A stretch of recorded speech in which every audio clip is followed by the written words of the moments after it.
you get so good at managing your marginal tax brackets that you don't need Roth conversions to make it better. That's the quick explanation. That's when you know you're a guru. You're a guru status. It's there. a ninja style of marginal tax bracket management, degrees of freedom.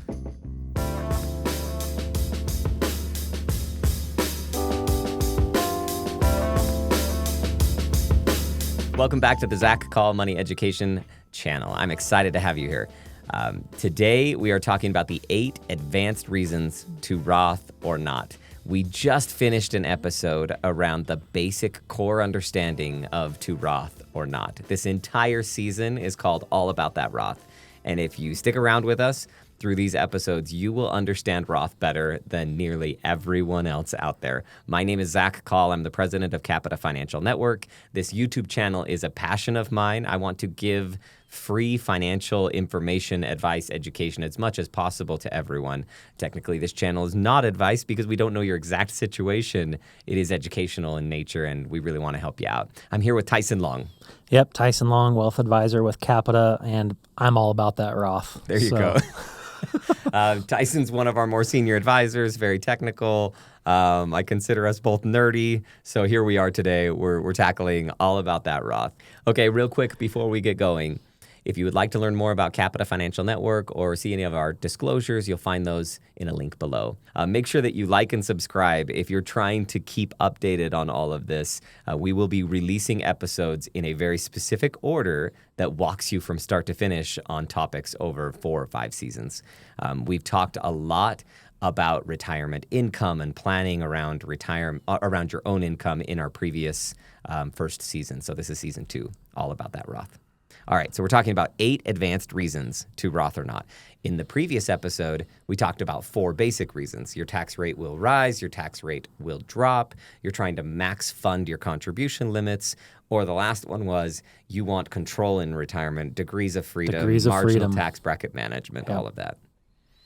And usually when we talk about those 4, we get folks that say, hey, but what about this or what about that? And the secret to these 8 advanced reasons to Roth or not, the dirty little secret is that most of them are really just a form of the first 2. Your tax rate will rise or drop.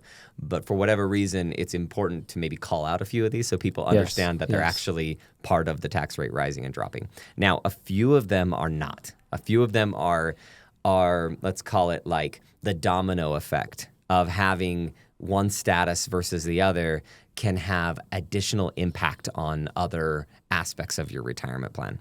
When we talk about Roth versus traditional, I think it's important to call out the process and methodology is nearly the same when we're talking about Roth contributions or Roth conversions. I'm going to call that out because we didn't talk about that last time. Yeah.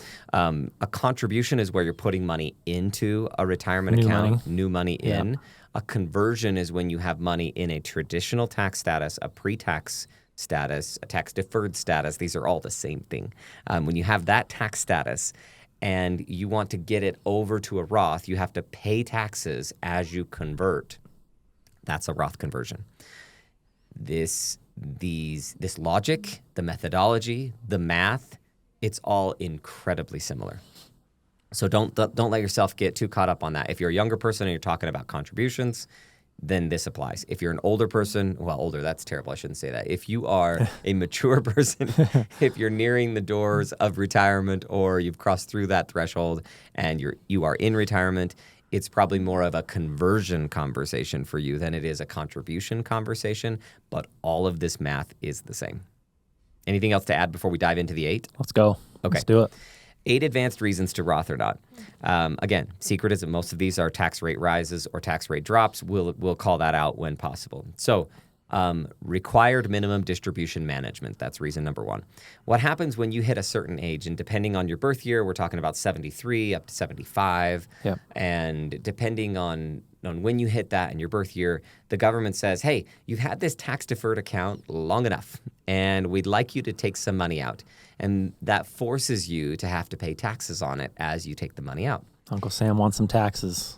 Well, they're worried you're going to die. Yeah. So, and not that they care about you that way. It's not because they care. It's because they care about getting the piece of the pie before you die. Yes. So the idea is that they're going to make you take the proportion based on how much average life expectancy you have left. So when you start, they're thinking, oh, this person's going to live another 25 to 27 years. We'll have them divide the portfolio by that number and have them take out a certain amount. So it starts off around just under 4% and starts to climb. By the time you get into your 90s, you might be taking 10% of the portfolio out every single year. Mm-hmm. And so that's what minimum distributions do over time. Now, for most people, and this is, let's put it, most retirees, there is something called a valley of opportunity. At least there's not. I made that up. That's a great. I love that's that. what I call it. Yeah. The valley of opportunity. I can see it you in can my see mind. it in the chart, right? Yes. So we have tools that we use that map out, like in vertical bars, your annual income from today until death. And obviously, there are many assumptions going into that. But most of the time, you're working, and then it drops. And then over time, it climbs. And then when you hit minimum distribution age, it pops. And that valley right there is your valley of opportunity. Your valley of Roth conversion opportunity. We got to put that on a shirt. We got to do it. People think we're outdoorsy. So the valley of opportunity exists, and it's an idea of tax rate is low at the moment. I should be contributing or converting to Roth, and then it may be higher later because of minimum distributions. Yep. So I'm going to pull in, because if I can convert to Roth, those Roth balances don't go towards the calculation of your minimum distribution. So we're reducing the minimum distribution by taking on some income now. We can level that out and kind of fill in that valley of opportunity. And indirectly increasing degrees of freedom, like we talked about last time, because having that big required minimum is just forcing you to fill up tax brackets without a choice, right? So by forced into it. Reducing those a little bit in the future gives you more degrees of freedom. You got it. Number 2, inheritance. This goes both ways. So an inheritance, let's give you an example of a gentleman you and I both know, very charitably inclined, has a lot of money and has a really high pension because he was an executive with a large corporation. So this person is in a high tax bracket and will always be in a high tax bracket until he dies. Yep. He could be converting or moving money over to Roth. That's what the little flyer is telling me should be doing. That's what, and Roth will kick the traditional's butt, according to some talking heads, right? Absolutely. Obviously, just so that everybody knows, sometimes people take us literally. We're being sarcastic. Yeah. We're just make sure people are following us here.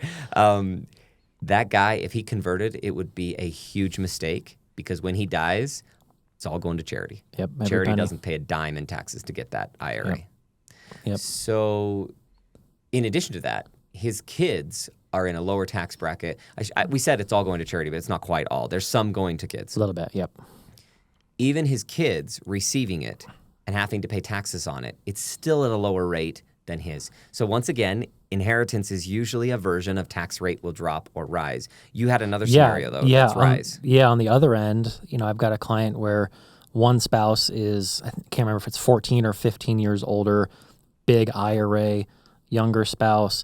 The older spouse is likely to die sooner, quite a bit sooner than the younger spouse. When that happens, we go from a joint filing tax bracket to a single filing tax bracket, which is much more penalized. You get into the higher tax rates quicker with less income. Right. And that's where there's a case to make conversions maybe now that might look at first blush as higher tax rates, but are actually lower when we think about what that money is going to be withdrawn in the future in the single tax rates. Right. Like you might say for her, hey, let's convert today, even while you're both alive, in the 24 or 32% tax bracket. Which sounds crazy, but it does. And it's going to hit Medicare premiums, which is something we're going to talk about here in a second. But that's worth it if those limits get compressed in half and she has her minimum distributions and other withdrawals are at 37+% tax rates. And I guess another quick case study too on this, I had another client who specifically wanted to have a portion of their retirement account go to a trust that would benefit a child of theirs that needed help. This particular type of trust, the way it was set up, when you take income from that trust, it's not taxed at the person's tax rate, it's taxed at a trust's tax rate, which is insane. Like 40%. Gets to 40% really fast. Roth conversions can make a lot of sense, even if I'm paying 32%, so I don't have to pay 40. Yeah, basically for the audience, if you take the tax rates of 10, 12, 22, and all the way up to 37%. As a couple, you get there in the $800,000 range right now. Maybe it's 600, but as a couple, you get there 751. As a trust, that thing just compresses down to 15,000. Yeah, 15,650. You're there. So yeah, you're going to have a really high tax bracket on almost all that income as a trust. Okay, so inheritance. That's a version of tax rate will rise or drop. It has to do with you understanding your own tax situation and the tax situation of the beneficiaries of your account, whether it be a trust, charity, individuals, kids, sibling, whatever it may be. Number 3, government debt might drive up taxes. This one is like this. Why do you laugh? So Tyson's had a few conversations about this, apparently. Yes, for sure. Yeah, I mean, obviously, government debt's a hot button issue. So one solution to that is to increase tax rates. So that's a version of tax rate will rise in the future.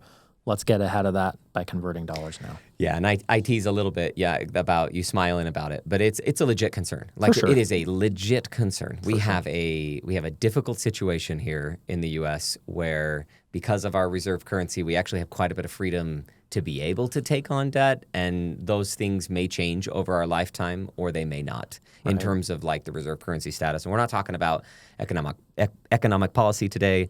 We're not talking about any of that. But the idea is that this is an advanced reason to Roth or not. If you are going to stay at approximately the same tax bracket, but you believe governments will have to raise taxes, which is a very reasonable assumption based on our current economic And again, status. it doesn't have to be 10% increases to our point in the first video. It could be a 5% increase. It still matters. Totally. If you can convert or take Roth at 22 and we're going to get to 25 or 28 for that same tax bracket, that's actually really reasonable. I personally feel it's a little less likely for people who are in like a 12 and 22% those brackets tax don't get bracket. touched very much. I mean, they'll move a little bit, but I think it's less likely for them. Let's put it this way. It feels like some people are in a 12% tax bracket and they think the government's going to push them into a 70% tax bracket. Yeah. That's I just want to be sensitive because we joked a little bit. That's the type of extremism we don't think is likely to happen to our retirees.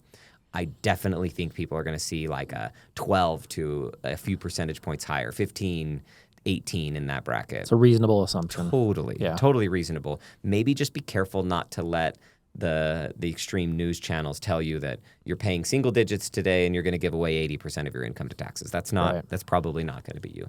Also, something to be thinking about for those who are really worried about tax rates hitting them. A lot of retirees look very similar on their 1040 tax return to a very poor family, even though they're not poor. Like you take a family of 5 kids, 30 to 40-year-old parents making $70,000 or $80,000 a year, they are struggling, right? They're struggling to figure out how to do anything other than the essentials for their family. Yeah. And a lot of retirees' tax returns look just like that person's tax return. So in other words, you're kind of like a zebra. You're just kind of safe in numbers from the predators. It's hard to tell where you finish and they begin in the herd. That's a new one. I'm just a zebra hiding in the middle of the herd. You retirees are just zebras in the there line's somewhere. not going to get me. I'm right in the middle. I'm good. The point I'm trying to make is it may feel like you have a target but on your back, but you guys vote. Good job. Guys vote. You tend to keep things a little bit insulated and you look like low-income families. Yeah. Even though oftentimes you're not. So number 4, IRMAA penalties. So this is income-related monthly adjustment amount, IRMAA. That's IRMAA. Well, all it means is you make too much money, then the government's going to make you pay a higher premium for your Part B Medicare. Which is more or less a tax. Yes, really, right? Exactly. But this is more one of the domino effect ones that you talked about, right? Yeah. This is not a tax rate will rise or drop situation. This is a additional cost to you because of RMDs or because of other minimum, like other withdrawals or other income. And I think this one and some of the other domino effect ones, those are the ones I think we see the most pitfalls in because they're hard to understand. If I pull this lever, it affects these other 5 things. Yes. It's harder to see that when you're doing that 100%. And the other thing that's hard about the IRMAA penalties is that it's based on something called modified adjusted gross income. Which is 10 different versions of that. Right. The funny thing is they usually give out, like, here are the 6 modified adjusted gross incomes for all the different things.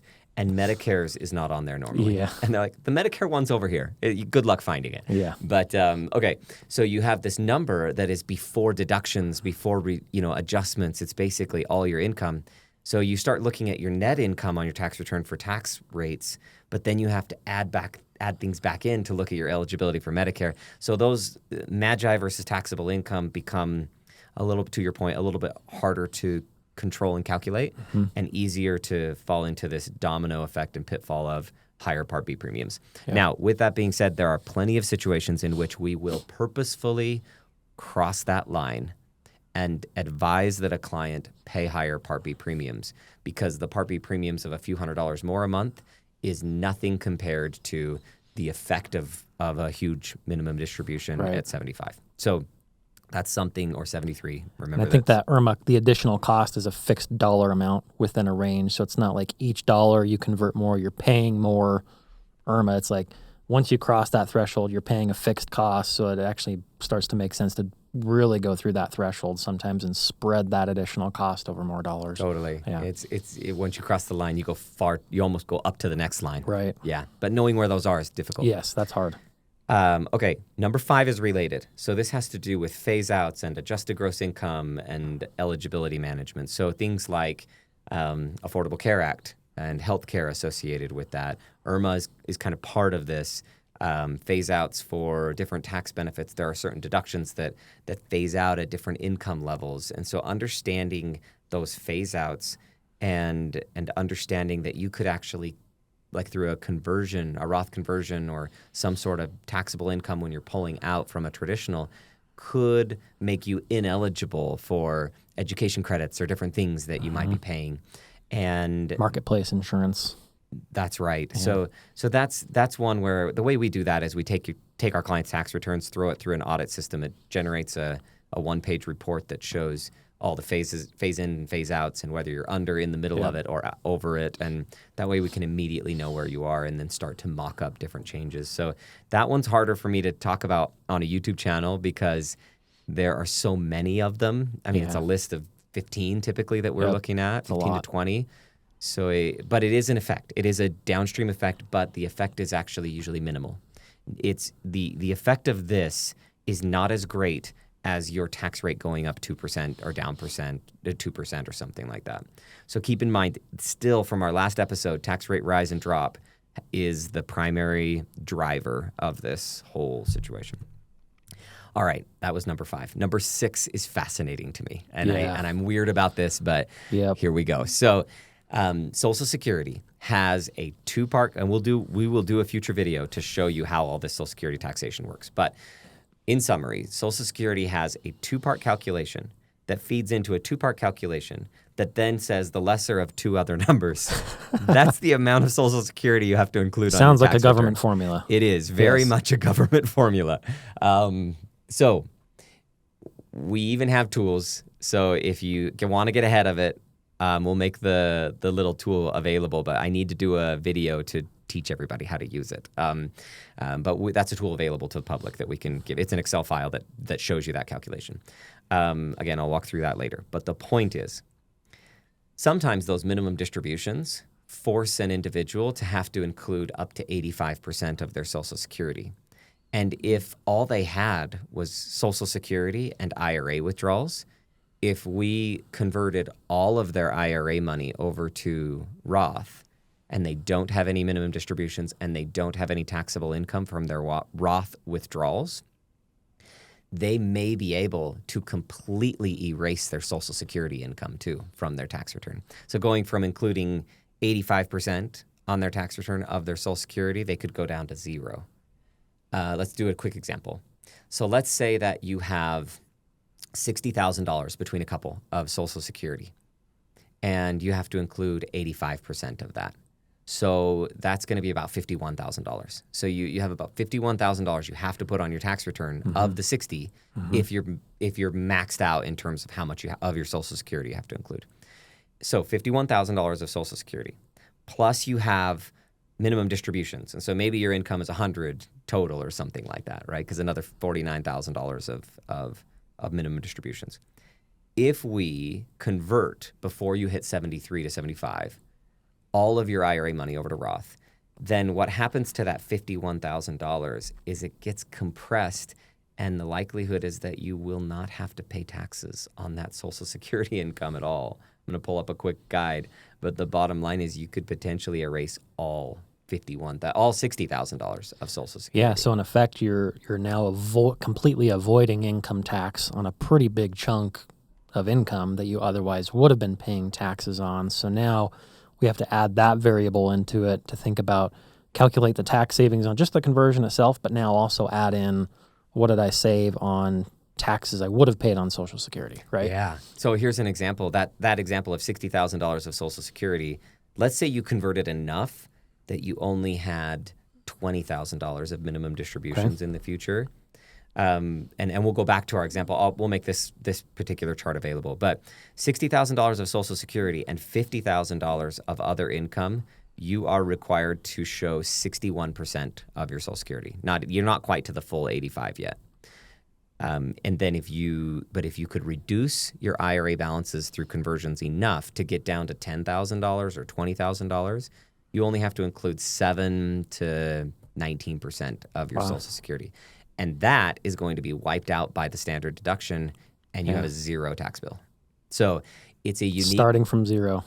Exactly. You have a unique tax opportunity in retirement if you are that family that doesn't have a bunch of other income, or if you truly do have just IRAs and Social Security, there's a chance you could convert. Which we see. We see it all the time. Yeah, pretty you common. could convert it all and basically never pay taxes again. And that's really weird to think about. Now, I want to caution people on this a little bit. That sounds really, really exciting. However, a lot of people's tax rates, like a lot of people are in this situation where they're only including 20 to 30% of their Social Security anyway. Mm-hmm. And a lot of people are in a situation where when they do take the money from their IRA, it's at 10 and 12% tax brackets. Right. And the conversions would cost 22, 24. Yeah. So don't give away 22 to 24 to save 10% later. Right. And I think that sometimes I think of that too as like, we get this we'll talk about this in a future video of like convert all of it or convert none of it. And the convert all of it scenario, I sometimes hesitate. It's like, it's actually okay to keep some money in the IRA because we want to preserve some money there to fill up those low tax brackets and pay 0 to 12 as opposed to 22 to get it to 0, if that makes sense. Exactly. Right? Exactly. Okay. Number 7, this is a weird one, but put it this way. You get so good at managing your marginal tax brackets that you don't need Roth conversions to make it better. That's the quick explanation. That's when you know you're a guru. You're a guru status. It's there. the ninja style of marginal tax bracket management, degrees of freedom, optionality, whatever you want to call it. We have been working on Roth conversion calculators and analysis tools and just so much in this space because it is a very complex, multi-year, entire lifetime situation for a retiree to calculate. What we have found is that it's really easy to make Roth conversions look good and like a really good thing if you're pretty bad at managing marginal tax brackets to start. Right. But if you get really good at really optimizing the different tax brackets with whatever the client already has, it actually makes Roth conversions less valuable because you're starting from a kind of mind-blowing. Yeah. Right? You're starting from a place of excellence from the beginning of just being really efficient at marginal tax bracket management. So it makes it hard to get that much better with Roth conversions. I'm not saying Roth conversions are wrong. I'm just saying it's wrong to think Roth conversions are fantastic when your base case is a poor plan to start. Does that make sense? Yeah. Okay.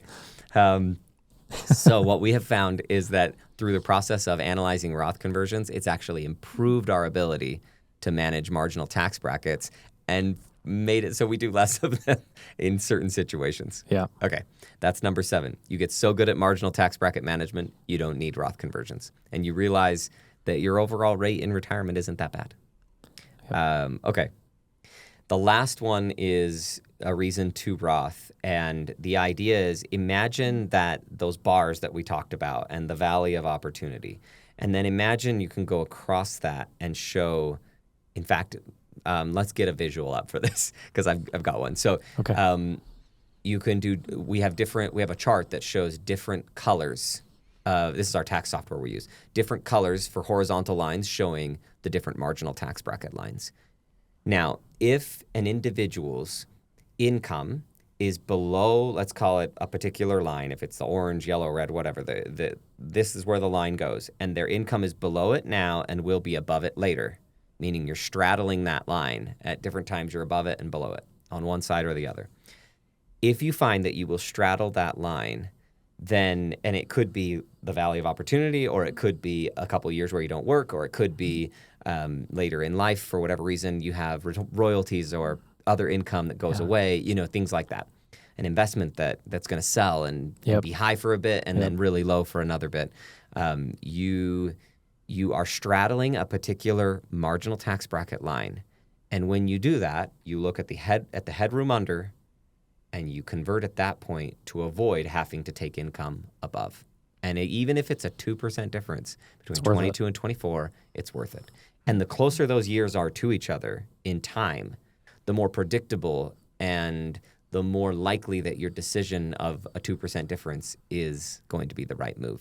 Yeah. When you throw decades between those 2 years that straddle the line, it's like, gosh, I don't know what the tax rate's going to be at that time versus today. Right. So the longer the time between them, the harder it is to be confident that you know that that's an exact tax savings for the effect. I think it's a great example, too, of where we're striving to every year just make good decisions, and hopefully those decisions compound over. Like we're working with the best information we have today and making those decisions now, as opposed to making a big assumption about the future, and we don't want to be caught with saying, whoops, what if that was wrong? Right. Okay, these are the 8 advanced reasons to Roth or not. The 4 simple reasons where tax rate is going to rise, tax rate will drop, max out contribution limits, and then marginal tax bracket management, degrees of freedom, optionality, whatever you want to call it. Those were the simple ones. And then the more advanced is minimum distribution management, inheritance.